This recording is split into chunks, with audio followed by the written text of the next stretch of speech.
Yo, everybody, welcome to Off Panel, a weekly interview podcast about all things comics brought to you by Sketch.com. I'm your host, David Harper, and this week's episode arrives on the 10th anniversary of the podcast. So before we get into it, I just want to give everyone a shout out to, for listening, subscribing, rating, reviewing, and backing the show on Patreon. I have no idea how the hell I'm still doing this. It is literally trying to kill me, but here I am. But you all are the best. But let's get to the show itself. This week's guests are the co-writers of comics like the Eisner Award-nominated Kill Your Darlings at Image Comics, the upcoming Bring on the Bad Guys Green Goblin #1 at Marvel, Godzilla Escape the Dead Zone at IDW, and Blink and You'll Miss It at Boom Studios, as well as a book of unknown name at Distillery with their old pal Bob Quinn, and men about town when it comes to the podcasting and Substack space. It's Ethan S. Parker and Griffin Sheridan. Thanks for coming on. Dude, I mean, it's crazy that we're here for your anniversary show. Thank you so much for having me. Yes, David has just dropped the bomb on us, literally moments before we hit go. We are the 10th anniversary. Oh my that's goodness. Crazy. What an honor. And it's funny, too, because we've been trying to make this happen for so long. So it's awesome that it landed this way. It's fortuitous. Mm-hmm. I was waiting for the right moment, and it was the 10th anniversary. I actually had it on my calendar of like, all right, Griffin and Ethan, 10th anniversary. This is what's up. I had to get an Alaskan on. Oh, my God. Kind of Alaskan. Yeah, that's fair. That's fair. Yeah, a former Alaskan. Yeah. Mm-hmm. It is funny. I've listened to some of your podcasts, as I told you before we started recording. I said I listened to some Supple Boys. I do listen to Ideas Don't Bleed every once in a while, despite the fact that Matthew Rosenberg is everyone's greatest enemy. Of course. It's true. Including his own. Yeah. Is it jarring coming on the other side and hearing like formal intros and having to go through the process with people when you've done it so many times yourself? A little bit. It's really nice. Like, it's kind of relaxing, honestly. Yeah. Like, it's like, oh, I don't have to drive, like, hands off the wheel. Like, yeah, it's great because this guy knows what he's doing. It's a space that we're super familiar with. And so, yeah, like Ethan's saying, when someone else is in the driver's seat, it's like, this is awesome. We don't have to edit this either. Okay. Great. That would be a great time for you to drop like, no, you do have to edit this, please. That would. And if that was the case, we'd be like, you know what? Sure, it's in the workflow. Right. We got it. You don't get like hyper analytical about people's lines of questioning or anything like that? Because it's like, I think about it like this. My wife's an architect, and when she sees buildings, she sees everything I don't see. And you guys are podcasters, so you're probably just like, what the hell is this guy doing? Like, what are you talking about comics, and you're just talking about horse shit with podcasts? I wouldn't say so. I think that pretty much everybody that we've done a show with has done a great job. The only thing I think about is the energy. Like, I'm always just like, do I need to throw in a little something? Like, yes. I think Ethan and I have podcasted enough to know pretty quickly when an episode is going well or not. Right. And by well, I just mean, is this going to be fun to listen to? Fun? Yeah. And so far, this was pretty fun. TBD. Pretty fun. It's early. I feel like we think about the sound quality too. When we hop on a show and other people sound like shit, Ethan and I are always just like. I will say that is the one thing I never expected. Just to give you a little background, the very first episode I did was with Sean Gordon Murphy. We were recording. I was in my apartment with my wife at the time, and I was on this table, and it was this room that was just basically one super room. I did not have a microphone. I did not have headphones. I was just speaking into my laptop. While this was not actually true, although I don't know it wasn't true, have you ever seen those old printers that like would make the sound? Sure, for sure. Yeah. I swear to God, it sounded like Sean Murphy had one of those going for the entire episode. And so it's like gives it character, gives it texture. You figure out things really fast when you don't know what you're doing, or you just stop podcasting. Right. I mean, when we started when we were kids, like Griffin was recording a Skype call with me where I was like holding the Skype call on my phone up to my ear, just doing it that way. And it sounded like garbage. It sounded so bad, but we did it for 30 years. Was it 30 years? Yeah. Something like that. Yeah. Man, and now here we are. A lot older than you look. That's very strange. I did want to give you guys kudos because a little birdie actually told me that you canceled a recording with another podcast to appear on the show. And that podcast recording was the show you co-host with Matthew Rosenberg in Ideas Don't Bleed. Great choice. Sometimes I think we all need to put Matt in his place. So good job Thank by you. guys. Mhm. I mean, thankfully we had a good sub because it was going to be us, and then we swapped in Greg Rucka, and I think that's I think Greg is more than up to the challenge of filling in that vacuum. Mhm. Greg Rucka co-hosting, or is he guesting? No, he was just the guest. We were going to be the Well, guests. it was kind of a backdoor pilot situation. We're testing him out. It's kind of like when they bring on the guest judges for American Idol. That's Is the this thing that gonna not all of our work out? guests know. Yeah, is that every single appearance is an audition to come on the Who show. wants to permanently. replace Griffin Yeah. and Sheridan is the name of the reality show. Pretty Specifically, much. yeah. Pretty much. Griffin's they run looking them for all the by way me. out. Yeah, and I go, this is not the one.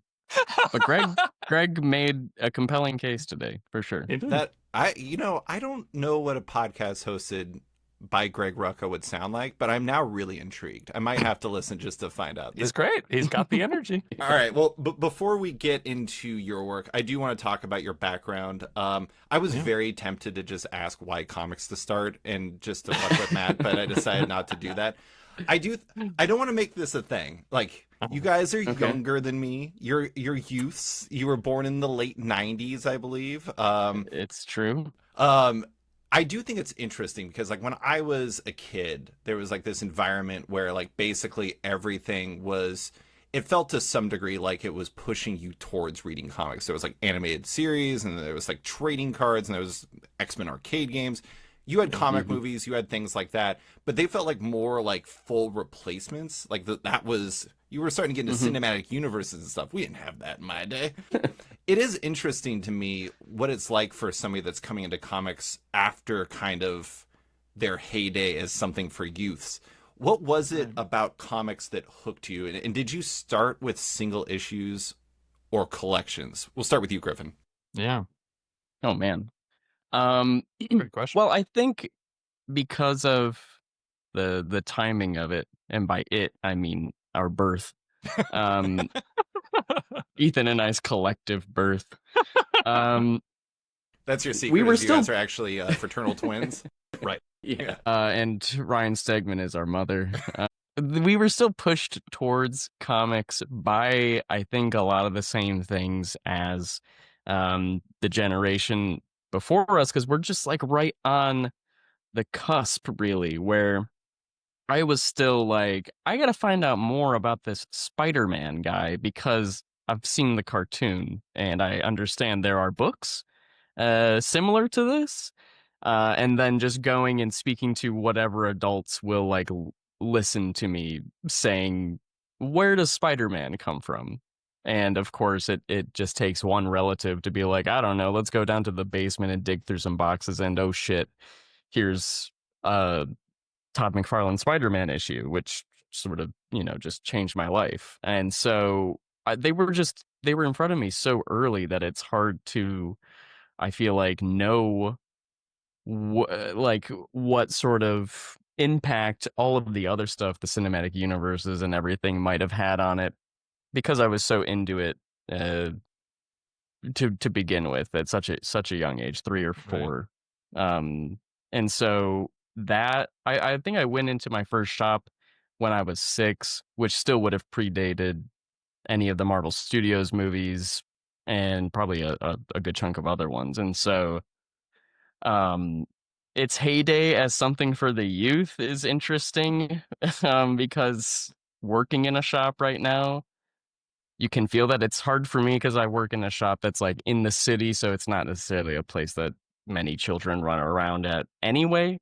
But yeah, I think just starting with a single issue and then occasionally going to a shop growing up until it got to the point where I could convince an adult to drive me down regularly, and then start picking up single issues. I don't actually think I owned a collection until that point. I would always go to Barnes and Noble or a library and just sit there and flip through the first omnibus of Ultimate Spider-Man and never actually buy it, because I couldn't walk up to my mom and be like, can you please buy me this $130 hardcover collection of Ultimate Spider-Man? But I reread those first few issues, I mean, I don't even know how many times. So that would have been my first experience with the collected edition is that. And then no, single issues first and foremost. That's how we're all here.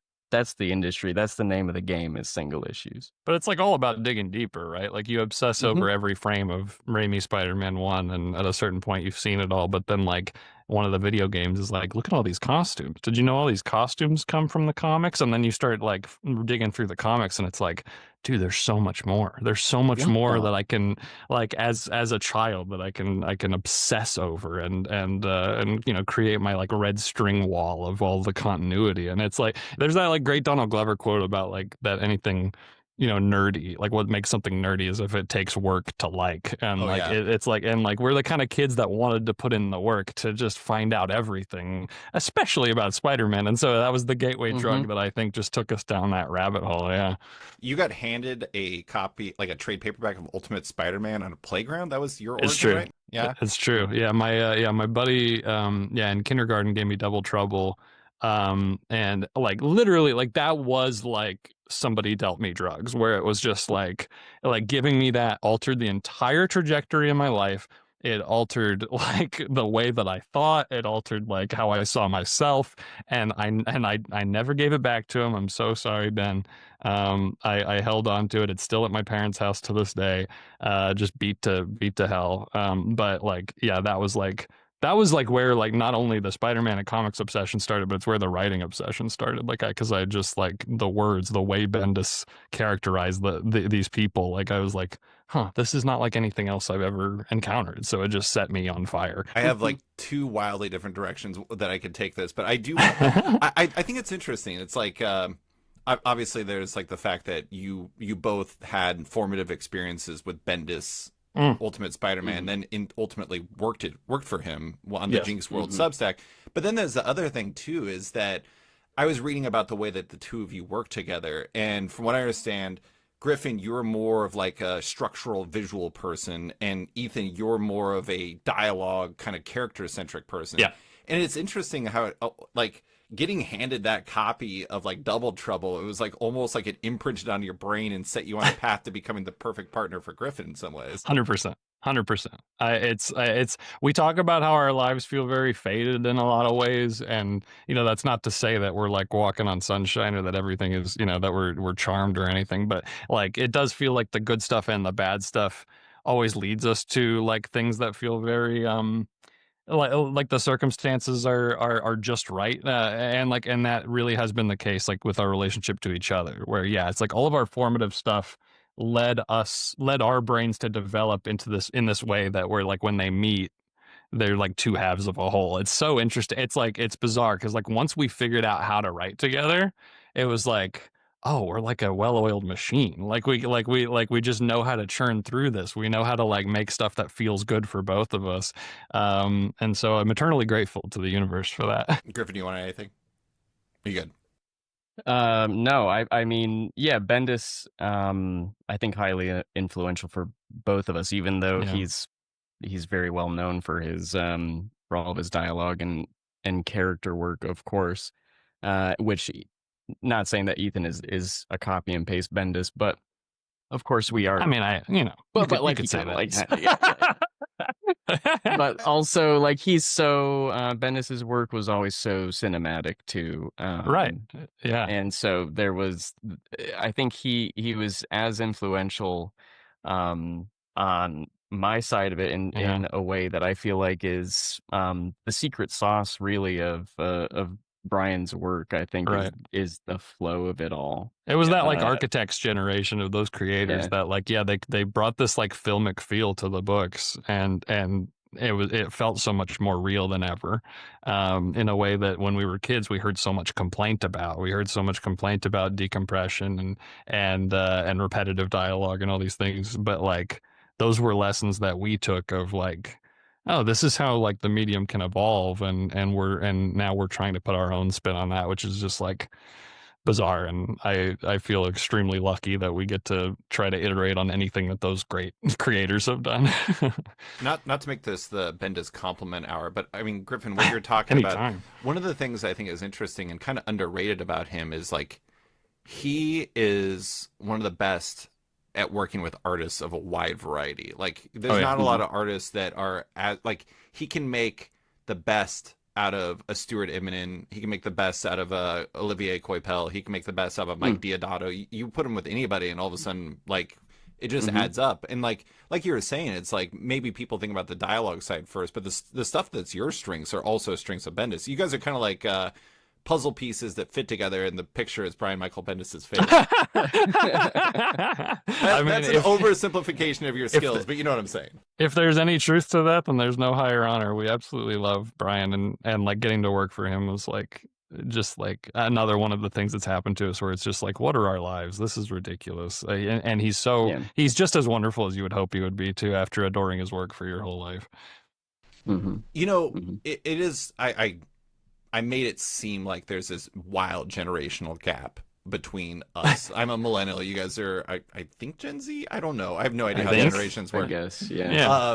And I think it's funny because like you talk to anybody that was basically born after Marvel Comics existed, and like the story is always the same. You get a random thing, and it gets in your brain, and there's always something in the ether about these things. And then next thing you know, you're doing the Donald Glover thing where you're doing way too much research. You're like studying, whether it's studying like cards or like literally Wikipedia to like understand how Cable is related to Strife and Jean Grey. Right. Yeah, it's like you become like a forensic scientist about trying to figure out how the hell this stuff works. And like, that kind of seeps into your brain. But I do want to bring up the storytelling side of it because I read comics, and you know what I never did? I never made comics. Griffin, I know you went to film school. Like, do you feel like you always wanted to tell stories? It's just your path took you in a different direction than you originally imagined? Totally. Storytelling has been just sort of something that just like comes out of me, and Ethan, I know, is the same. It's to sort of quote Tobey Maguire in Spider-Man No Way Home. It's just I just do it. It's like breathing. It just kind of happens. And so yeah, the film school route I think was already just like, okay, I'm moving into a visual medium. And comics, funny enough, even though like the film industry is clearly so much bigger and harder to break into, it was the one that I was like, yeah, I'm gonna go for that. Because for some reason, comics, and I think a lot of creators talk about this, it's just like a thing that you don't think you can do for some reason. You don't see the doorway until someone is suddenly just like, no, it's like right over there. And if you just like work hard enough, you probably go in there. And so when the opportunity presented itself, it was like a no-brainer pivot of all my time and energy and resources, because it's a medium that is so like at the bedrock for my love of storytelling, and allows me to do all of the things that I like about film while also utilizing things that I love about poetry and prose, and also is collaborative in the same way, but on a much more intimate level. So it's like the best of both worlds, where I get to hang out with other really creatively minded and super talented people like Ethan, and like all the artists and editors that we get to work with. Um, and yeah, it feels even more like folks sitting down and just like having a chat and brainstorming and just having fun making stuff. And it's kind of been crazy to switch gears like that, but also I get to do all of the parts of filmmaking that I liked doing over in comics, where like I was focused on wanting to be a director and wanting to be an editor, and I get to do both of those things pretty easily um in comics, of like deciding the pace of something or the tone of something. And then Ethan and I are just so like in sync on so much of the story, the tone, the direction of the whole thing. It just is such a joy to come up with all these images and stuff, and then say, Ethan, what are the characters dealing with here? It's great. Ethan, do you have anything you want to add? I mean, I didn't go to film school. I didn't go to school. Slam dunk. I Sit was down. raised by wolves. And no, I dropped out of college, and I had written, in high school a lot. I had written plays a lot and stuff. And like, I was never like, I obviously enjoy visual storytelling, and I have so much love and admiration for that side of things and everything, but I have always been like a very verbal thinker, and dialogue was always my obsession. And so like things like plays and mediums and prose as well was something that like I was really invested in for a really long time. And so like that was a path I had been on for a long time, of like thinking that I wanted to work in television and going down that sort of road.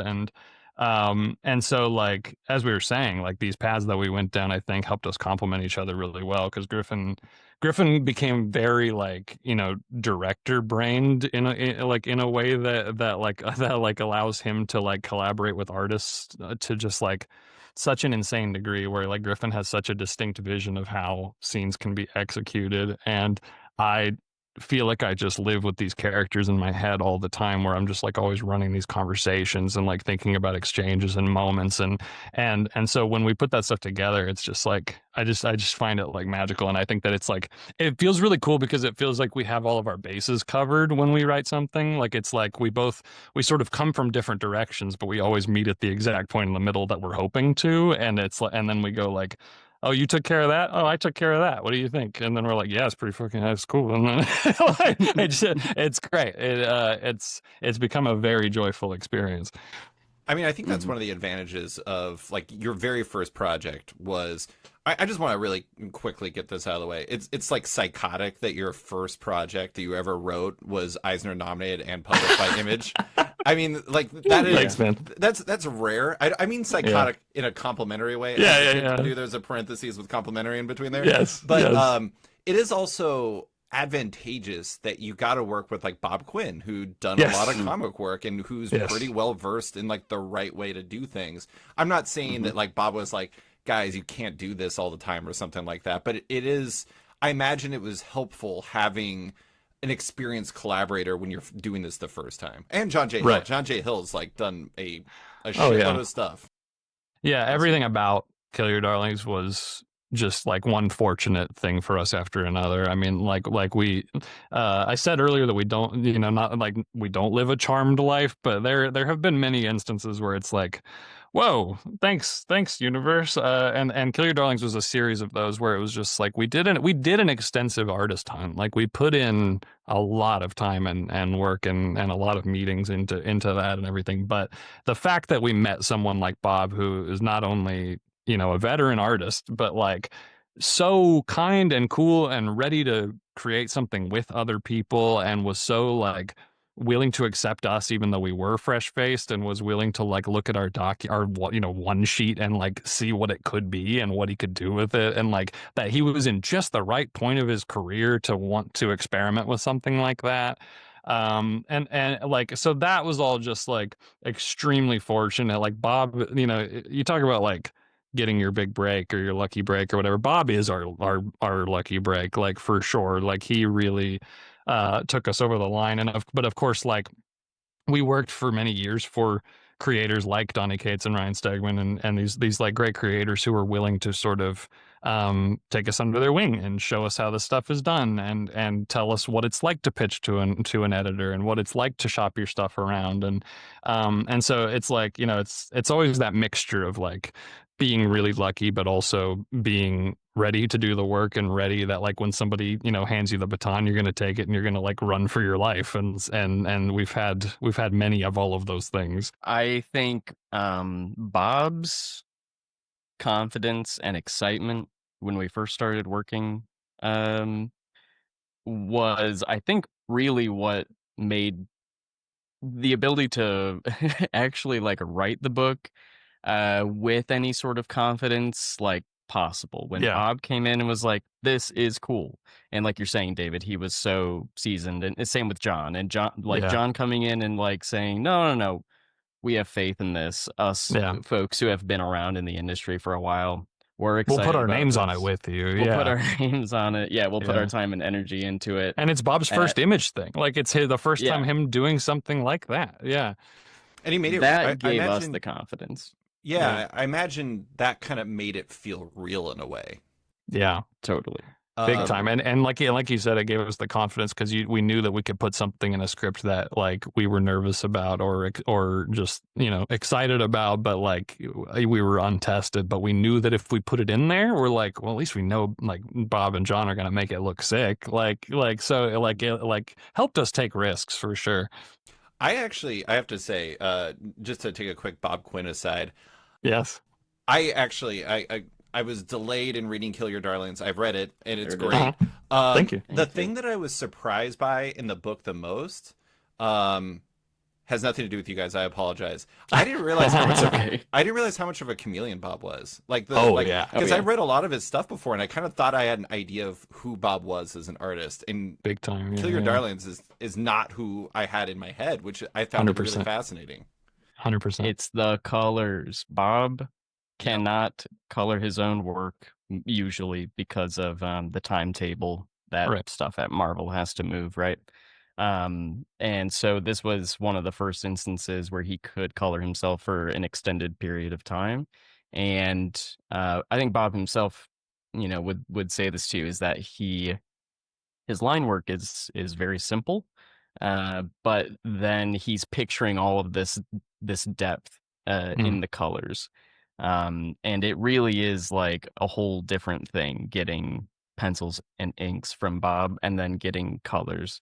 It just like transforms the piece because he's just doing so much of the realization at that stage, and it's a stage that he doesn't typically get to do for himself. And so that is, I think, genuinely a huge part of what makes Kill Your Darlings, I think, his strongest work to date, is the fact that there is so much of him on the page. And not that the colorists that they're pairing him with at Marvel are not talented folks, because of course they are.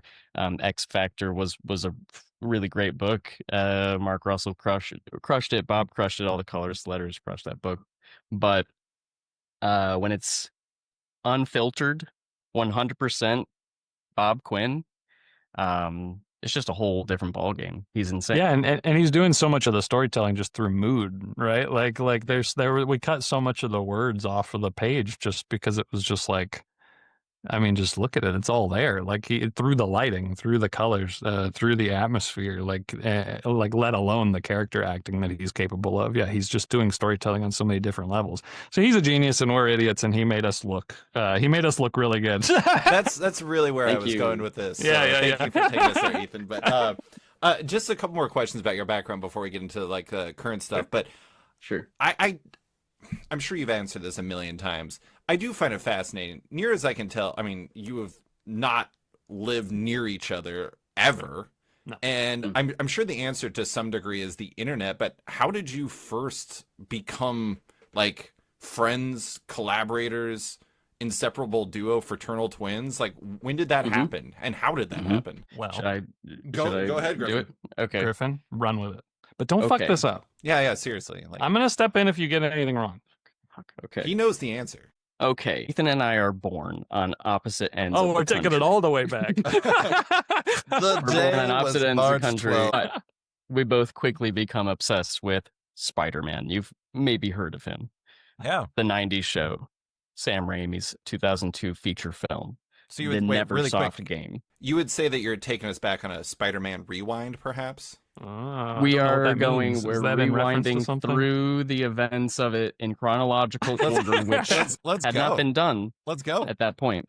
We're big Spider-Man fans. We even grew up listening to podcasts at a younger, I feel like an age that just like nobody else was listening to podcasts. We were listening to podcasts when we were like 10, which was also before like the just like explosion through of that iTunes, medium, right? on my computer. iTunes. Yes, got to go plug in your iPod to download the new episodes. of a couple of shows that we liked. There was a show called Amazing Spider-Man Classics that Ethan and I both listened to, and Ethan had even written into. So at one point, I would have heard a letter written by Ethan, and just like heard Wow. it and been like, "Oh, that's cool. That's like another kid I was who." 12 years old at the time. Yeah. So unknowingly, like hearing words from my future best friend and collaborator, and then because of that podcast, I was like, well, there are no Spider-Man podcasts with perspectives from the youth. David, you brought it up Mhm. earlier. At I the was like, time we where were are at all the the time we youth? were the youth. Now we just look youthful, but inside we're, decaying. Ancient. Yeah, yeah. Um, And so I started a Spider-Man podcast when I was like 13. And that was right when Superior Spider-Man started. And of course, Ryan Stegman is on the rotating list of artists for that book. That book, very formative. Dan Slott's run on Spider-Man, very formative for us, So good. period. But I had started that show, and because the whole selling point was it's a podcast by teenagers, for teenagers, Ethan wrote into us and was like, "I'm also a teenager and love Spider-Man and what? Yeah, Oh I'd heard boy, about it in let the me community. Yeah, I was like, in the because community." I didn't have any other kids like friends at the time that I could talk to about comics like at all. Like I was always trying to force my friends Mhm, to read comics, and mhm. so finding out there were other kids that were this obsessed, I was like, fucking let me on the show. Yeah, Let me on the show. I threatened and him. he threatened me. He buttered me up, said I've listened to every episode. Later found out he hadn't listened to a single one because he's a Yeah, piece it of wasn't shit. true. Wasn't true. And so then we started having him on, and through the course of the show, also interviewed Ryan Stegman as children, and that's how I made that connection. And we kept podcasting for a little bit, and then it just stopped because we got to high school and started doing more social things. We both had extracurriculars. It was hard to keep up. Yeah. But Ethan and I just stayed friends through the whole thing because everyone else that I knew who read comics eventually kind of, stopped. But Ethan and I were both each other's like touch point of like, did you fucking read ASM? Oh shit. Oh, Dan's wrapping up on ASM. Oh shit, dude. We were like the only people we had to talk to. And then of course, come to find, we have a lot in common and we are good friends, period. And then shit, dude, we just kept going. Yeah, started maybe another podcast. It's fuzzy in my memory Yeah. if we did have another Spider-Man related podcast or not. There may have I been. found Spider-Man Rewind, Comic Book Rewind, Supple Boys, and Ideas Don't Bleed, but it sounds like that one preceded it, so that's at least 5. We did a Yeah. lot of podcasts. Yeah, Yeah. We had did a lot of there was like a podcasting. period there where we were like figuring out because we were like we have to do stuff together. Like we Yeah. are on the phone constantly. We have to do stuff together. So we were constantly trying to launch podcasts and stuff, and then would do like a couple episodes and then fall off, and ended up doing more Spider-Man shit because that was the stuff we could talk about endlessly, and like some of it started to pick up traction for a little bit. Like some of it we were like, oh, there's It listeners. did. There's like little fan memes and stuff. Like, yeah. I know people And mostly mean this for like drugs and alcohol, but I do think it's important to like experiment when you're younger because then you actually find the things that you want Exactly. to do and like Totally. I mean I think that's great. So yeah. And that was how we like first started like writing together too. It was like doing podcasts. Like we started doing little like scripted audio drama segments on our podcast that were like things that we as characters were dealing with and like little adventures we were going on. And like it was just funny because like we over those years we were going into darker and darker times. Like we started like approaching COVID and all of that stuff, and like that was just like this thing that was kind of like that would let pressure off the valve for us, was we could do these dumb little podcasts and maybe do a little skit and do some voices and like, and so that was like, it felt like there was something there where it was like, okay, this is a thing I always have fun doing Yeah. no matter what. Mhm. Yeah. It's that thing of that we were saying earlier. The storytelling parts of those podcasts were never something we thought we were gonna do, and then they just would end up happening. And so then we were like, this is pretty fun. could do your this. the beginning of your episode with Sal from Comic Pop on Yeah. Supple Boys kind of starts with something like that, and I remember it was funny at first. I was like, "What the fuck am I listening to?" And then I was just like, "This is awesome!" Like it feels like. I mean, I think everyone does the things they do for different reasons, but it really felt like you guys were just doing things because you wanted to, but also because Right. they expressed yourselves in a really interesting way. And Right. I think that's great. I'm sorry I'm taking this Thanks, a man. complete aside. Did Ryan Stegman name you the Supple Boys? Yeah, he named us his supple young interns. Okay, which we then ran with to create branding, which we have now tried to escape. I'm not going to. It is funny because it seems like we very much are trying to escape that, but I just had to ask because it feels so Stegman. As much as a Yes, it thing does. can Yeah. feel Stegman beyond being a Detroit Pistons fan, which is just sad and weird. I'm Yeah. sorry if Agreed. you're a Pistons fan, Griffin. But okay. I write comic books. I don't have an interest, you could say. There we go. There we go. That's artist territory. Yeah. So you did podcasts. You worked for comic sketch art at conventions where you did That's like true. whatnot streams and things like that at conventions. You Right. worked on Substacks. Man, you did your research. God damn, you're a professional. Yeah, you Oh, I love it. You The worked deep on lore. yeah, the deep lore. Wait until we got some good stuff. You did you worked on the Substacks for Donnie Cates and Ryan Stegman. Kids Love Chains. The Jinx World one for Bendis, and then obviously Matt Rosenberg's Ashcan Press.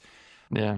I'm sure part of it is like these are cool opportunities that I presume paid you money to Right. do these things, and humans need money to live life. But it's funny because it creates this image where there's one of two things. One, you were either deliberately trying really hard to make a career in comics, or you were accidentally forced to make comics because you were so immersed in them. And I cannot decide which is which. Well, yeah, no, David, it's because we're still trying to figure it out ourselves. we're still trying to figure it out. Are we podcasters? Are we comic book writers? Are we both? No, it's like the little piece of connective lore there, I guess. Yeah, is that Ryan Stegman, because of that interview that was done on Griffin's childhood podcast, like he knew that we did podcasts, and so reached out and was like, "Still do podcasts? I want to do a podcast. Will you do it for free? Thanks." Reached out to Uh, a guy that he was like, 13, Griffin. I hope you've Right. aged since then. Can I hire you for work? Yeah. Right, Yeah. and but it was no money exchanged hands. It was like we're just doing this for fun. But like as soon as it started and we were doing this podcast with Stegman and then Donnie Cates came on and then more creators were coming on, like Griffin and I were just like kind of eyed each other and we were like, wait a minute, has this all been leading to us making comic books? Yeah. Is that what It's- this is? it- And like it felt like a path very quickly. Yeah. and I remember too, there was like 2 months of us doing the show, Stegman and his amazing friends. And Ethan and I, like Ryan had talked about like, well, I'll pay you or whatever. We'll get you paid for this eventually. And which did happen eventually. But those first few months, we were just like, okay, how do we tell them we just want to make comic books, we don't care about getting paid? And then it was like 2 months into the show, Ethan and I were like texting back and forth, and it helped arrange a signing for Ryan when Absolute Carnage #1 came out. And so we went and did that, and we had dinner, and Ethan and I are texting like, okay, tonight I'm gonna say it to him. I'm gonna tell him, Ryan, don't worry about paying us. We just want to make comic books, and if you could give us some pointers and help us figure out how we can do that, like that's enough. And he was just like, yeah, I kind of thought that was already like part of it. It was kind of obvious that was what you Yeah. were aiming for. Yeah. And I was like, oh, cool. Well, yeah. And then I got in the car and was driving back from Ryan Stegman's house and was like, Ethan, I think we might make comic books. That's Yeah, awesome. Yeah. And it And it took a just while, didn't like, because slow we down. ended up going from that free, like, okay, we're just like editing a podcast to like, yeah, it was like Donnie and Ryan expanded into an imprint. We worked for a couple other imprints. And so it was like doing the same kind of stuff, but on like a larger scale and like doing some paid gigs for that stuff. And like that helped us stay alive long enough to work on a comic book. And like, but the comic book, I mean, I could never have guessed how long that would take, because that was like another 3 years of just trying to get that It was a very long pre-process for Kill Your Darlings. I hope that Ryan at least gave you a deal on his variant covers he did for Kill Your Darlings. Because he did. He did one for every issue, right? He gave us his acquaintance rate. Oh, acquaintance rate. Okay, Yeah, that's twice as much He's- as normal, right? Right. Yeah, he still has yet to acknowledge our paternal connection, but I thought it was maternal. Sorry. Yeah, I was There going to you say go. sorry, Right, right, maternal connection. Right. Um, He birthed us. it is kind of fascinating looking at it though, because it's like you knew you wanted to tell stories together, you just didn't know what form it would come in, and Right. then you kind of accidentally have like the best free college you could possibly ask for, Yeah. and it was. It's not that you weren't forced into it, but you were like given it's like a slip and slide path all Yeah. the way there. It was great. Yeah, 100%. Rabbit hole that we just kept Great way. kept to put it. tumbling. Yeah, no, I for real, mean- because for people who don't know, those Substacks like involve publishing content and media about the making of comics, like being like, here's how it works, and like watch streams of us putting together characters and plots, and Ryan draws it all, and so it's like, yeah, we just spent hours and hours and hours like soaking in the process, and like even getting to participate at points, and yeah, it really was a crash course. And Brian's was like literally a school for it. It So- really was. Yeah. It was his textbook that he was putting together through that. Yeah, and so we're just learning from the best. Truly. So you have this slip and slide experience where you get roped into comics, and you're excited. You want to do it. How long after figuring out you wanted to make comics did Kill Your Darlings start coming together? I think it was 3 years, right? Was it 3+, a little over 3, maybe something like 4 that. years, I think, total from like the moment of us telling Ryan we want to do this, Yeah, which I think would have been 2019, to Kill Your Darlings #1 is on stands in. and at each one of those years, we're like, this is the year. This Yeah. is gonna be it. It was, yeah. Well, we would. This is, I don't know if we've ever said this on a show, but Ethan and I will sometimes, and by sometimes I mean every single year, look at each other and go, Ethan, this year of the Supple Boys. And we did that for a few years, and every year it was like, okay, that one, fuck that one. That one was not it. That was not the year of the Supple Boys. We thought it was. It's actually this year. Right. And eventually it was the year of the Supple Boys. So Yeah, that I was can cool. say I'm happy to announce that while the year that Kill Your Darlings came out was the year of the Supple Boys, we're now in year of the Supple Boys 2, because we're like, okay, we're here. We're at Marvel. We're doing all this stuff. This is the sequel. I mean, It's true, maybe you need to amend it. Maybe it's not the year of the Supple Boys. Maybe it's a year of the Supple Boys. The age of the Supple Boys. The age of the Supple Boy. I like Welcome it. everybody. I Welcome. like Age it. of Supple. I- Yes. I mean, I'm in. 2024 did seem like a pretty good one. I mean, you were nominated for an Eisner and you completed It's the true. series and everything like that. I do want to say, you're the second guest I've had on the show that lost during the same Eisner Awards. So, hey! I was Hey, nominated and go. lost. You guys were Hell nominated and yeah. lost. Let's Yeah. Oh, dude, we were in unbelievable company. Like the people that we were walking around to at that Eisner's that also lost. We were just like, that's a hero of mine. That's a hero of mine. That's a hero of It's mine. hilarious, Like I dude. We couldn't were have been happier sitting- to lose. Yeah. We were sitting at that table with Bob and his wife and some other great folks, including, hilariously enough, Tim Seeley, Tony Fleece. Yeah. Of course, now we're working with Tim over on Godzilla. Just like sitting there and looking around, and Ethan and I just being like, what the fuck is going on, dude? Like, this is so stupid. This is Mike so Mignola. This is so everything about Kill Your Darlings was just like, it would be so touch and go for a while, and then Yeah. suddenly it would pivot into like best case scenario, and we're like, what the fuck? And that's Yeah. how Issue 1 comics going to a feels, second really. print? Yeah, the What? second print, it's like moment to moment comics feels like that, where it's like the best thing that's ever happened just happened. And then the next week you're like, I think it's over. like moment to moment, that's the experience. It's kind of like, it seems like there's like mystery and magic to it, where you're like in moments where you're like, what the fuck is happening? And then you're like, what the fuck is happening? Yeah, Truly. exactly. Just matters that's- how I the think- tone. Yeah.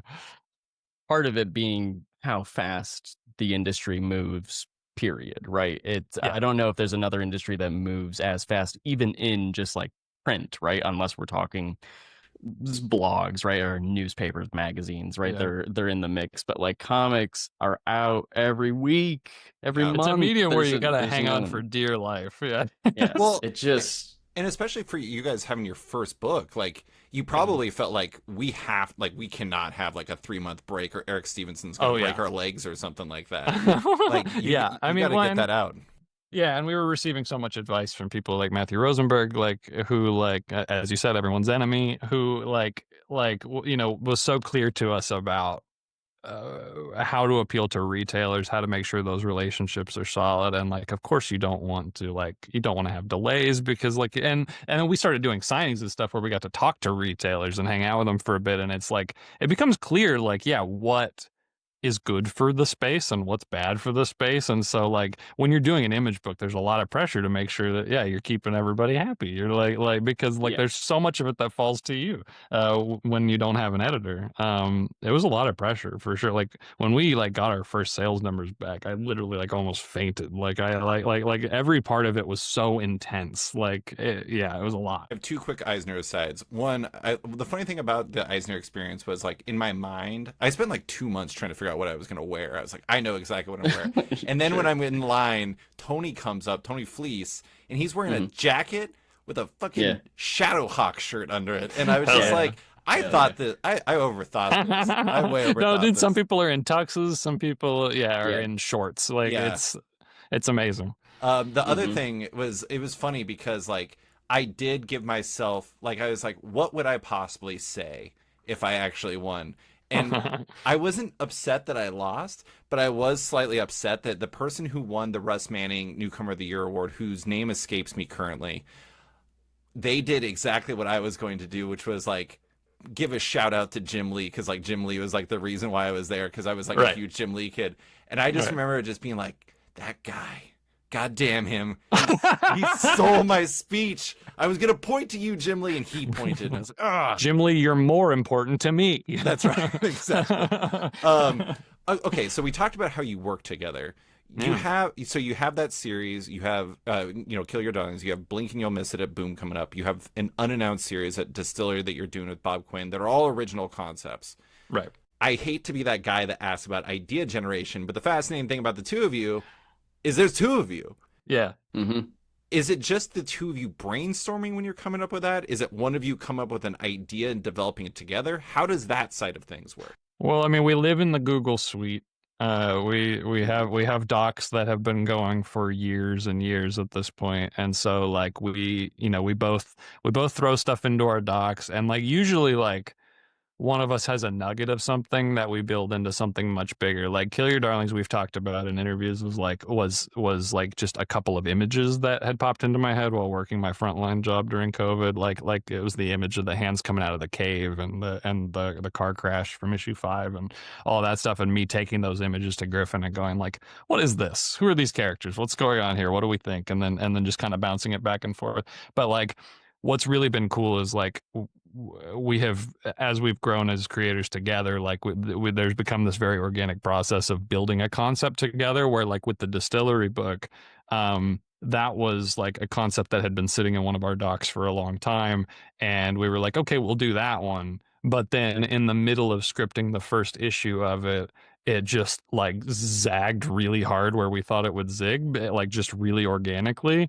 And then we just kind of like, we're like, oh, this is just a different book than we thought it was. And it's like cooler than we thought it was. And like that kind of thing keeps happening. Like that's also happened with Blink and You'll Miss It, where it's like, Blink and You'll Miss It started as one idea that was in our docs and then turned into another one, which then turned into another one. And now Blink and You'll Miss It is the 4th iteration. And then we flipped it over inside out and backwards. And like, it's like, we just keep talking. It's like, it's just how we were always on the phone as kids, where it's just like we just spend hours on the phone with one of these nuggets of an idea that one of us threw into a doc, and we talk it over and over and over until it builds into something much bigger and something that we're both like jazzed about. Like when we both start to go like, oh, I think we got something here. Like that's when we know that we've actually like excavated to the real idea. Definitely. And I mean, honestly, Ethan, I think, is being humble. Credit where credit is due.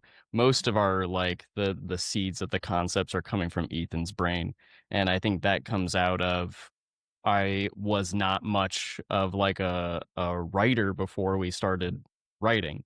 Ethan was. And so Ethan coming to me with like, this is the idea. And then we just have the perfect sync of brainwaves. That makes it very easy for me to get in there and be like, okay, yes, I see that. And then this, and this. And then I'm like, okay, I think this is what it is. And then Ethan will be like, okay, yes. And then we keep talking, and then just it keeps Yes, building and out. And then, yeah. we'll outline.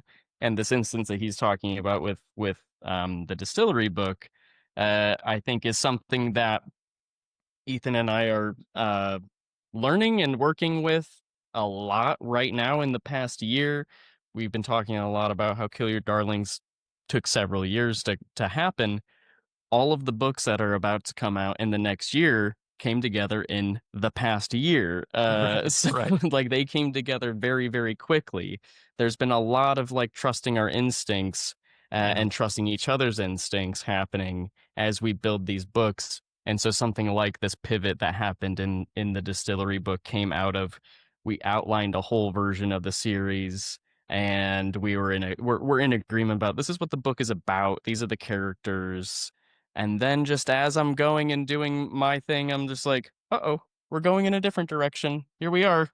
And then I come to Ethan and I'm like, what do you think of this? Just slightly to the left. And Ethan goes, yep, that's fucking cool. And then he's like, and then he's Yeah, like, "I'll color rarely it ever in." do we veer off the path and it doesn't feel better. Like usually if there is like a detour, it's like, oh yeah, that's because there was something cooler over there. And like I think that's become a really important part of our collaboration is like knowing when there's an off ramp and when that may lead to something a lot more exciting and when we should just commit and just go like, yeah, fuck yeah, that's where we're going. It feels great. It's exhilarating.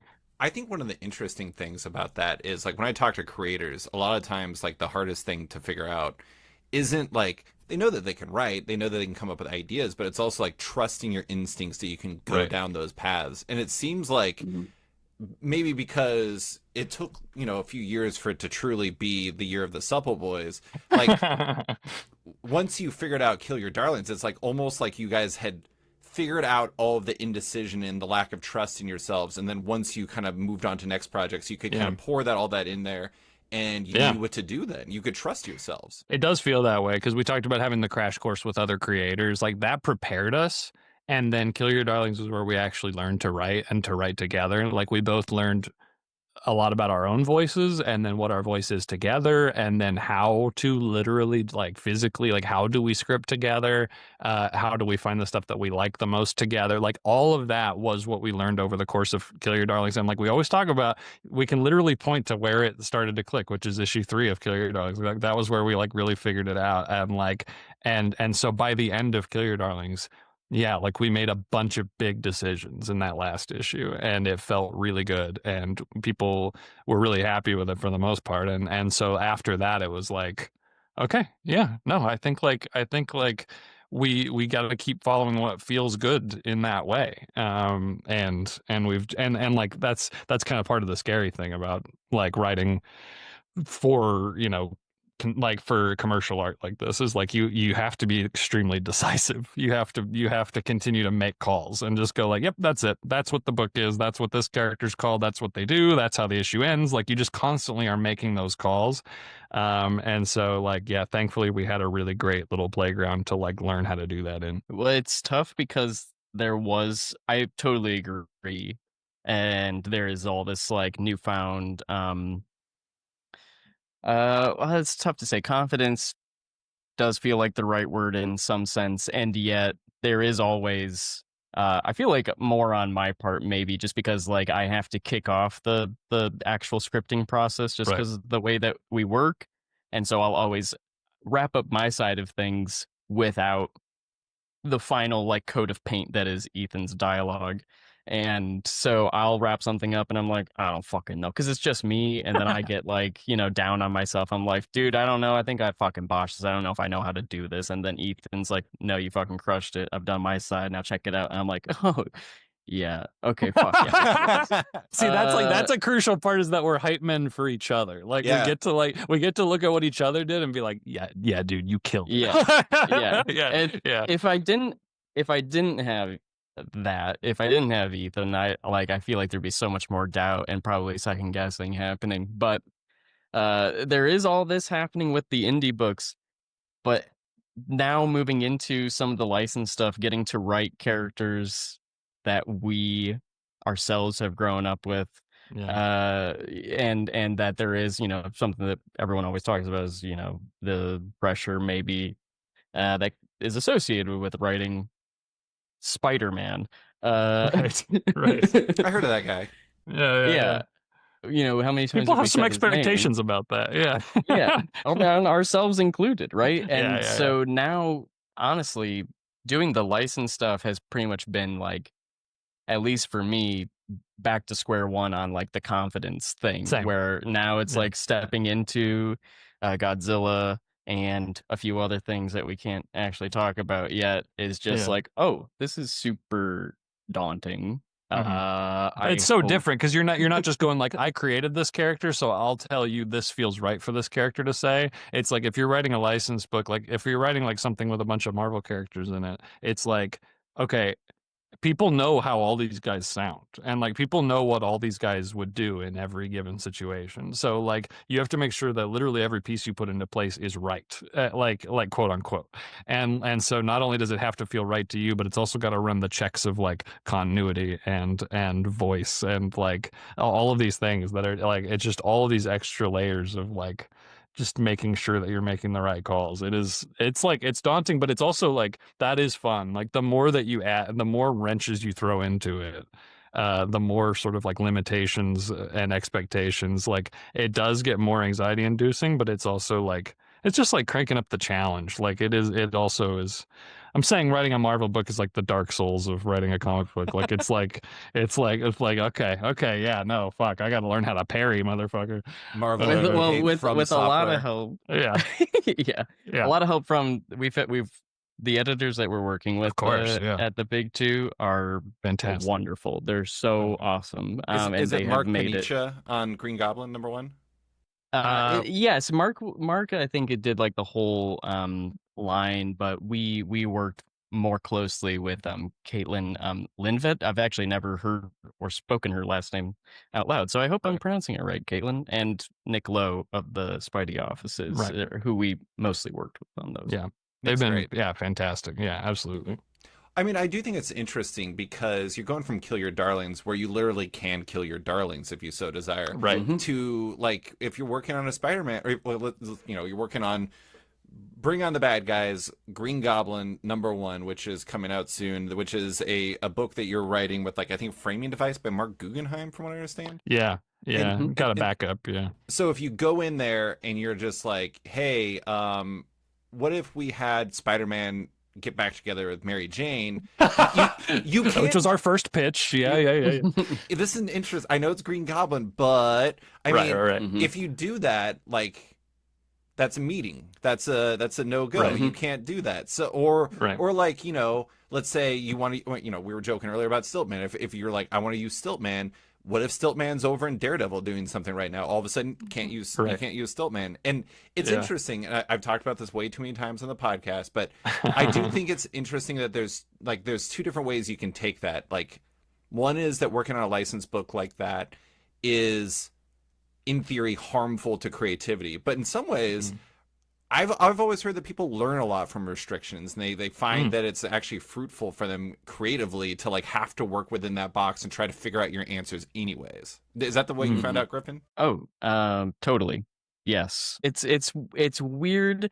There's a lot we can't say. The Goblin thing, you would sort of presume, I think, that there would be so many like roadblocks on what we can and can't do, especially because it takes place in the past. Like it takes place in the Silver Age. Well, but that's it too, is like it could take place really whenever. Like they were really open to just hear what ideas we had, and even though like we sent them in one direction at the very start, and then they helped like sort of bob and weave and move us into the space that the issue actually sort of is in. But it was actually very freeing, very open. They were down for a lot of ideas, which was really cool.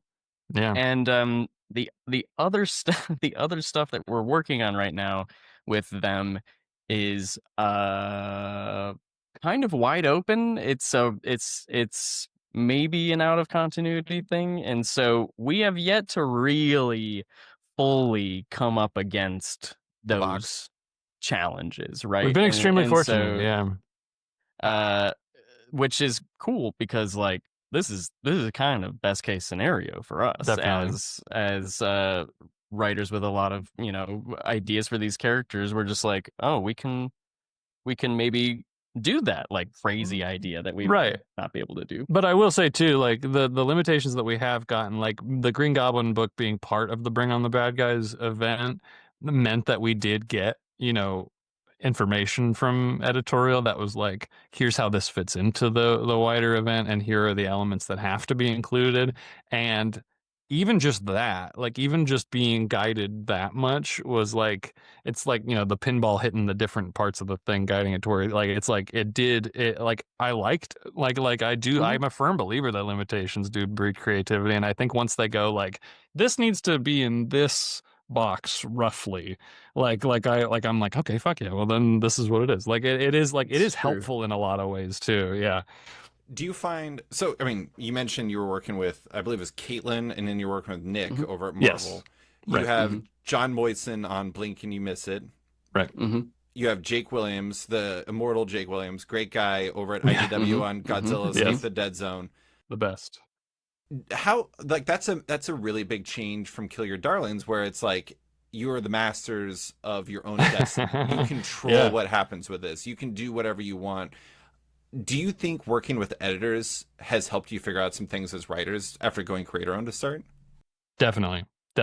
I mean, it's just more collaboration, right? Like it's like editors are, they work similarly to writers in a lot of ways. Like they're having to keep a lot of the same stuff in mind, but also stuff that is outside of that frame of reference. And so it's like you're just adding someone else to the team who is like, you hear stories about people having like antagonistic relationships with their editors and stuff, but it's like in our experience so far, they're just making sure everybody stays in the bounds. They're making sure that nobody's screwing up. They're making, and it's like it can be really comforting that it's like, oh, there's somebody, there's an adult in the room. Like there's somebody like, yeah, keeping everything on track. And it is cool too, because that's a lot of feedback that you get. Like, we're talking about Griffin and I hyping each other up, and it's like with an Image book, like you'll hear back from people at Image now and then, but like a lot of it feels like throwing your book out into the void, and like you're waiting to hear from readers. But like what's cool about having an editor is like you kind of immediately hear back of like, yes, some stuff may not be working or may need to be adjusted, but then you also hear like, love this, or like excited to see this in the art, or and it's like that's just more feedback that I think it helps fuel the whole process. Totally. Like we're talking about the pressures that come with writing some of these characters.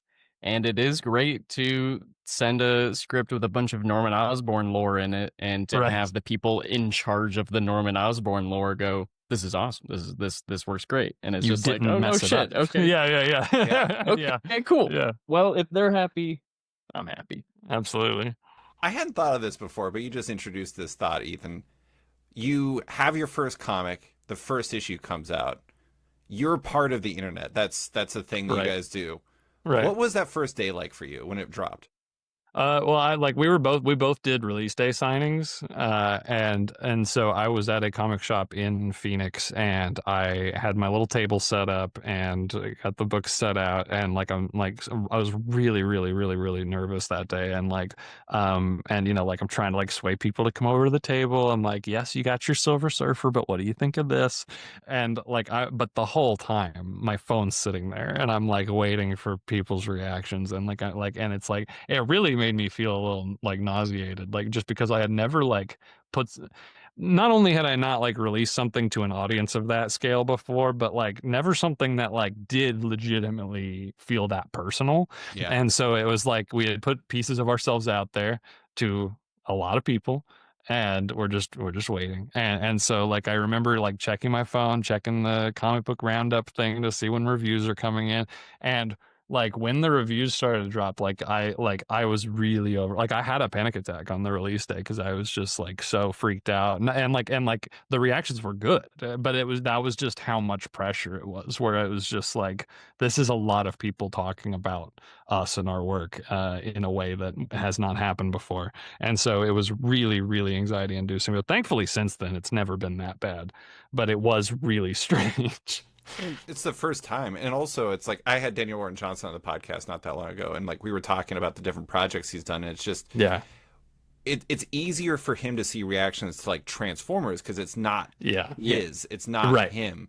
But if Right. he does something like do a power bomb, and somebody's like, "This is hot garbage," as if somebody would say that about do a power bomb, but still, Right. in that hypothetical scenario, it's like it feels like condemnation of you, not just the Right. project. And I don't know. I mean, what was it like for you, Griffin? Did you manage it pretty well? Yeah, I mean, similar case. I had a really, really wonderful support system of friends and family, not just when the book launched, but like all throughout the creation of it. So there was a lot of like rejoicing and celebration going on, because everybody in my life knew how important this was and how like long this had sort of been coming, and really how full circle it is. And so I was mostly focused on that.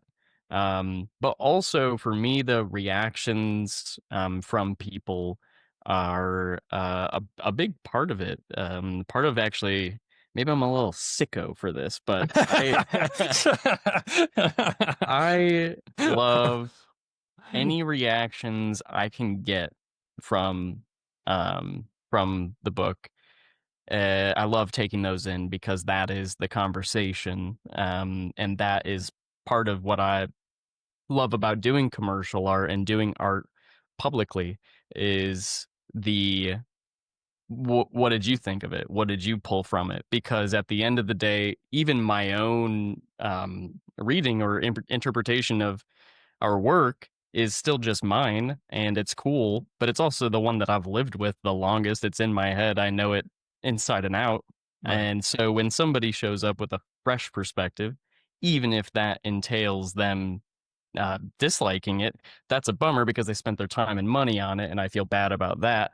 But I love hearing when someone feels anything about the book because I just learn more about the book and about the industry and readers, and I feel like ourselves too in the way that I react to that. So And we crave attention if that's not clear. we're just like egomaniacs. Yeah, over yeah, here. yeah. It's insane.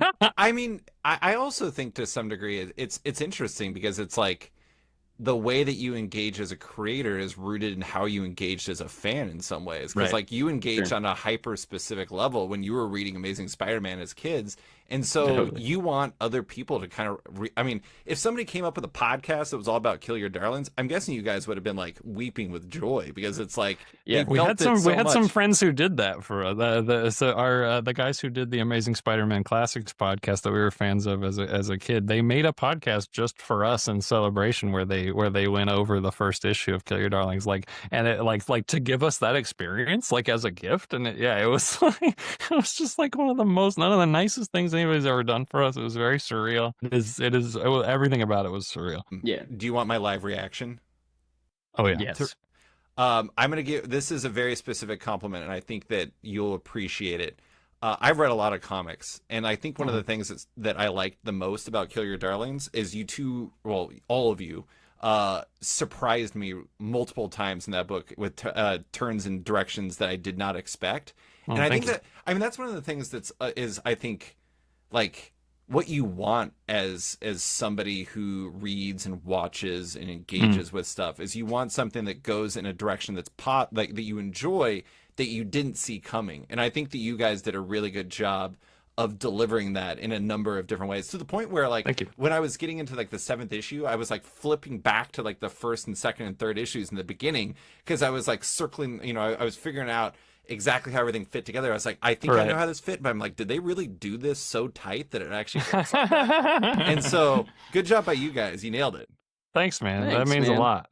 That's it really was means a lot. something we set out to do, something that was maybe slightly subversive, but mostly in that comics, there's never been more comics coming out at once than there is now, and Yeah. guess what, next year it'll probably be like there will be more comics coming, like the market, and I don't even mean this in a negative way really, but like it is more saturated than it used to be, and with so Right. much stuff coming out, you want someone to have an experience with your book that doesn't feel like anything else. And so we were never working against the instincts of the whole thing to just like to be explicitly subversive for the sake of being subversive. So then you read it and go, well, I didn't expect that to happen. But Yeah. in any place that we could find a moment that we thought could stand out or be memorable or to, zig when we thought you would think we would zag, we were like, okay, well, yeah, let's move in that direction, because at the end of the day, with Kill Your Darlings specifically, we were like, let's just get a reaction out Yeah. of people. Plus, I want mean, them to feel anything. it came together over 3 years, where like we could sit with it for a long time and get bored with certain things and decide, you know what, and let's just twist it. Let's keep twisting it. And I mean, one to both of us has ADHD, so we're like, all right, well, let's mix it up, man. That's Yeah. the range. The number of times we almost hit the big red button on it is actually insane. Even like down to kill to it the completely? wire. Kill it No, completely, or no, what? to like just change the whole fucking thing. Where we wrote the whole thing twice before Bob even started, and both times like we went in slightly different directions, and then we basically rewrote it a third time as Bob was drawing it, because then it was like, okay, this is really the final version of it. Yeah. Can we smash it with a hammer one more time? And the answer was yes. And then turns out it was the third hammer smash that we were like, oh hell yeah, now we're cooking. Yeah. I don't know how much of this is actually true, but I remember hearing that original Pixar, like not current Pixar, would basically make their own movies twice for the purpose of kind of Right. getting the first one, like, this one's not so good. Let's get that one out of the way. And then the second time, that's when you get it right. I love that Right. you guys took the Pixar method and you're like, but what if one more? Right. Yes. I mean, we had the time, and like, it felt like, we were obsessive. We couldn't stop working on it, and it was also just like, with so much lead time, like it felt irresponsible to not just keep twisting away at it. And like, I think in some projects, like maybe you don't have to take it that far, but certainly with our first one, it was just like it felt imperative to explore all avenues as much as we could, just to make sure that we were turning over every rock. And yeah, like we've talked about it on other podcasts and stuff, but it's like the villain of our book, the witch, was going to be a background element that we only found late in the game of like, actually, let's ramp this up and let's almost have her be like a co-lead of the book, and have the two of them collide in this really interesting way. And so like it really, like, that was the start of this organic thing that we're talking about, where like now all of our books feel like a discovery process. And that's really what keeps it exciting. I just have a few more questions. I do want to ask about, like, so you have, you had Hello Darkness #7. You had a story in that came out in January. You have Blink and You'll Miss It coming in August 6th, I think, from Boom. You have Book of Unknown Name, but with Bob Quinn at Distillery. Yes. You have Bring On the Bad Guys, Green Goblin #1 coming up at Marvel, but also Books of Unknown Name and unknown announcement date. And then Correct. at IDW you have Godzilla Escape the Dead Zone. That is oh, and also Kill Your Darlings at Image. That's 5 publishers that we know of, some of which are licensed works, some of which is original work, some of which is purely creator-owned work. Plus a mobile game tie-in. Plus, I mean, who can forget the mobile game tie-in? Was how, like, do you still feel like you're figuring yourselves out and what you really want as creators? Because you're early on. It seems like you're kind of playing the field and being like, oh, which one works best for me? Griffin? Yes, absolutely. Still trying to figure it all out. Every single project that we are fortunate enough to be working on right now, like we said earlier, is less than a year old, and so the process of hopping into all of these books at once has actually been insane. To suddenly switch into, oh, we're writing not just one book over the course of like 4 years, we're writing 5 books over the course of a year. And that has brought in a whole different sense of like, what do we like to do? How do we like to write? And this process we just got done talking about with Kill Your Darlings of like breaking it with a hammer is now happening much more real time as we're writing. And with all these different things, obviously there are some moments where I step back and go, are we writing the same book? Is this is Godzilla the same as Green Goblin? We made And 10 so on Kill and Your so forth. Darlings. But then also they're informing each other in a very interesting way that's not just like, okay, yeah, it's like the same narrative elements or whatever, but like coming over and doing something in Blink and being like, oh, I really like when we do this. Yeah. I guess I'll bring that over to Godzilla. Yeah. Right. And then like finding something in Godzilla that we really like to do and bringing that over to Green Goblin. It's compression has been one thing that we're really discovering. Holy shit. But but in terms of like the broad scale of our careers and everything, it's been an embarrassment of riches to be able to do all of this at once, and to really settle into like, oh no, I can see the side of us that does the license stuff and the big two stuff developing, Right. and then there's the other side of us that does the indie stuff, and both sides are informing each other. It's Definitely. it's really special. It's not like we're sitting here realizing, okay, well, we'll never write for the big two ever again because this sucked. That is super not happening. And in fact, it's just like, oh my god, if we get to do all of it at once all the time for the rest of our lives, I think that would be pretty spectacular. We always talk about how Jason currently just like dude, he's got turtles. He's got Jason Aaron. Superman. Yeah, Jason Aaron. I was briefly He's thinking got of the Friday turtles, the he's got 13th villain. We're on a first name basis, you know. It's basis. We've spoken to him on Ideas Don't Bleed, a comic book podcast brought to you by Matthew Rosenberg and Ashcan Press. Wait, very quick aside. I do want to say your connections did result in probably the greatest collection of pull quotes for first-time creators. Oh my god! Yes. We don't have to get into that. Sorry to interrupt, Griffin. No, another very lucky break. Yeah. Let's go. Like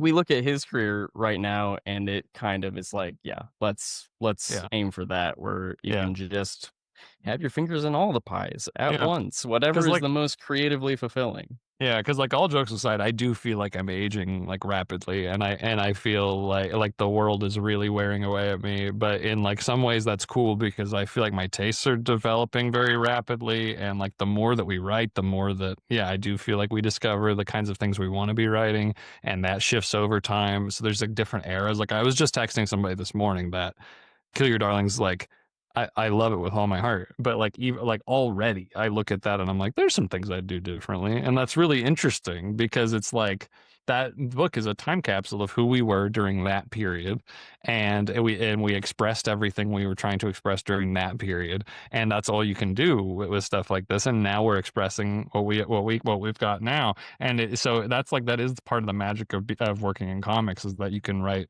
a Green Goblin and then you can go over and do a Blink and You'll Miss It, and you're just like working out these different parts of your brain. So it's like, oh, I'll do the part of me that loves like pacey action stuff over here, and then I'll do the part of me that loves sad, dreamlike, like bizarre, like what even is this over here? And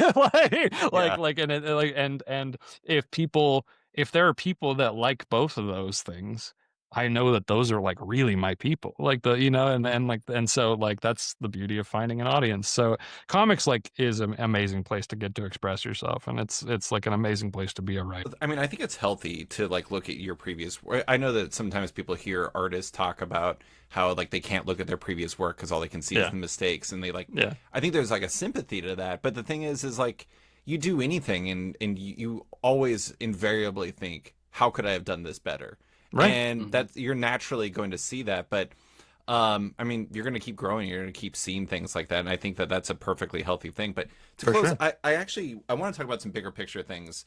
I do find it fascinating. You came in and you've had this like, slip and slide start, the excellent start to your career. It's been a very good thing, but you've also come in during like, it's hard to say this because the comic industry is weird as hell, but maybe the weirdest time in like comic history. Yeah, Because it's like, strange. there's a lot of change going on because of the pandemic, and then like Diamond Comic Distributors has the bankruptcy looming over everything. I mean, Griffin, you probably have a very unique perspective as somebody who works in a comic shop at the time while you're also doing that. But how does it feel to get into comics at a time like this? Is that something that you two think of, or do you just work and not think about the environment you're operating within? Mr. Griffin, Retailer, what do you got? Well, it's weird because Ethan and I only know this chaos. Yeah. Like Yeah. we don't have Yeah. we don't have a before. All we have are our superiors, our mentor figures looking at us and going, fucking A, everything is fucked. I mean, you guys... not that they do that, but there is like a, wow, things are changing like crazy. And we're just like, and we just like having obviously an understanding and a knowledge of the industry before a lot of this change happened, can still look at it and go, oh yeah, there is like a lot going on. And at the same time, Ethan and I are just like, well, par for the course for our careers so far. And it's been stressful in a lot of ways, obviously, but also just kind of reinforcing the idea of, I don't know, let's just make some good comic books. Like it's brought us, I think, to we got so exhausted by it, I think, so quickly. And I think coupling with just like the state of the world in general, right? Like all of it has been so exhausting to the point where we're just like, well, I kind of just want to make a really cool book. And I hope it comes out. Just fucking put my head down and people read it. And I do feel like too, like, if you look back at literally any point in comics history too, it's like everyone is constantly on the verge of bankruptcy. Everything is constantly like in a state of upheaval. Like every period, every era of comics, there's obviously like exceptions, but like even when things are going good in comics, the table gets flipped. Like things are constantly all over the place. It's always been a very chaotic space, as is any entertainment space. And I think, like now working in comics is learning to live in that chaos, just like it is just living in the world right now. And that really does help with the work, because you've always got shit to talk about, man. Like there's always conflict, there's always upheaval, and like that's very helpful in a space where we always got to figure out how to make some people fight. I mean, the comic industry has always been pretty cyclical. Like when I first got into comics, it was like, it was the boom time of like X-Men #1, Spider-Man #1, and X-Force #1, leading into the foundation of Image and everything like that. Yeah. And then it was like Marvel goes bankrupt, and there's the distributor wars, which is like so dramatic. And then all of a sudden it's Marvel Knights and it's Ultimate, and it's like all these awesome books that like lead to a resurgence. And it all there's ebbs and flows. I mean, the thing is like, I mean, it is kind of funny. Like when you were talking, Griffin, it kind of reminded me of that line from Bane in Dark Knight Rises, where you guys were like literally born in the darkness, and like molded by it. It's all you know. So like, what are you supposed to do? All you can do is do your job and try to do it as best as you possibly can. But last question. We talked about this. You guys have always had a lot of hats. You've been podcasters. You've done comics adjacent jobs. You worked on the Substacks. Obviously, those have, come and gone to varying degrees. The Substack era is not completely as spicy as it once was. Right. Do you feel like those always, like, they seem like genuinely meaningful outlets for you creatively? Like those were things you did not because you were trying to become like the next big influencers or something like that. You did it because it meant something to you, and it was a way to express yourselves creatively and as friends. Do you think as your comic careers develop that you're going to try to find a balance where you still have things for yourselves like that? Or do you think, I mean, you have like 5 projects at the same time. I know some of it's just math. Like you only have so many hours in a day. Right. What do you think the future looks like in that regard? Oh my God. That's a good question. Great question, daunting question. I'm sorry. Yeah. Well, it's something we've talked about a lot is like, do we keep podcasting? Do we keep whatever? And like the ideas don't bleed is something that I would love to keep going forever just because it's like the format's great, Matt's great, the vibe is great. Like we've had so many great people on and so many people that want to come back for another one. And that will go indefinitely for sure. But in terms of like us doing like internet stuff and whatever, like we've talked about getting a new show going. That's the two of us. And we've talked like all of that. And like there are times when I'm like, let's do it. And Griffin's like, absolutely not. And there's times when Griffin's like, let's do it. And I'm like, I don't think I have the bandwidth for that. Like it just is like, it's just not happened like for one reason or another, but usually just because, yeah, there's too many wonderful comic books on the plate. I think we were born in this, as you said. And so like, I think as we get deeper into like working on these things that have more eyes on them and stuff, I think we'll probably continue to find outlets where we can just be silly online and stuff. Like I think there will be more of that stuff. But I do think that it has sort of evolved into I like writing the comics is the thing that has become the most fulfilling for us. Like if I may speak for both of us, and I will.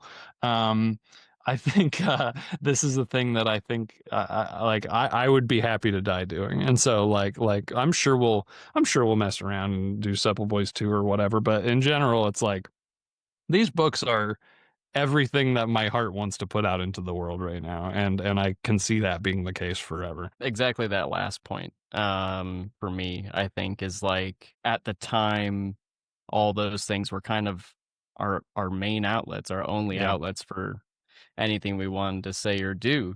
And now that we have the books, those are kind of the only way that I want to contribute to the conversation in any like real sense outside of, I know I haven't been on Ideas Don't Bleed in some time, but I think it was 6 episodes according to the Remember intro.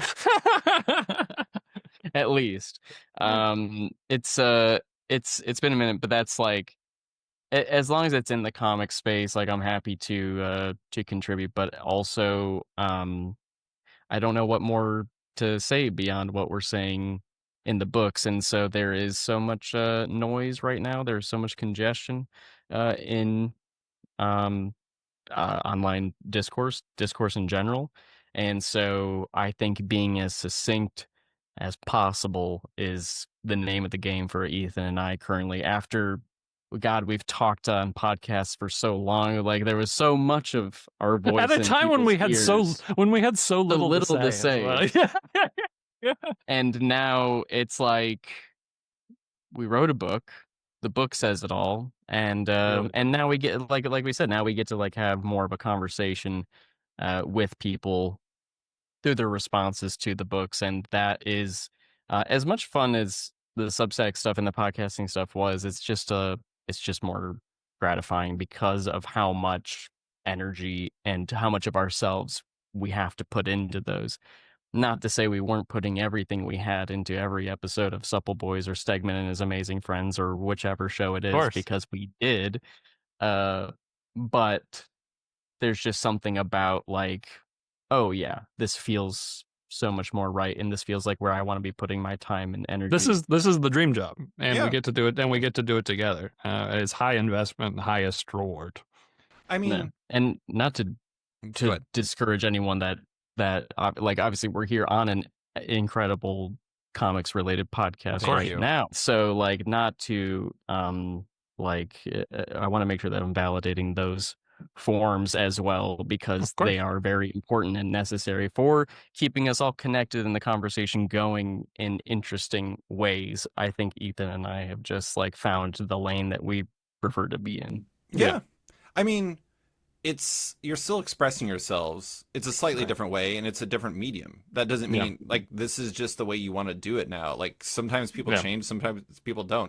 Bizarrely, I'm like the one comic podcaster that has no interest in making comics. I have no idea why. It's just how I am. No, but I love it. Yeah. I'm very happy that you found the path for yourselves. You guys are doing a great job, but that is all I have for you. Thank you so much for coming on to talk about Kill Your Darlings, your career, and everything else. I really can't thank you enough. Yeah, no, and your questions are amazing. I love that you dug so deep. It's like very flattering. So thank you so much, man. And for it to be your anniversary show, congrats. Oh my dude. God. Absolutely. Oh This my is God. amazing. Thank you 10 so much. years. Yes. 10 years. All right. Thanks, guys.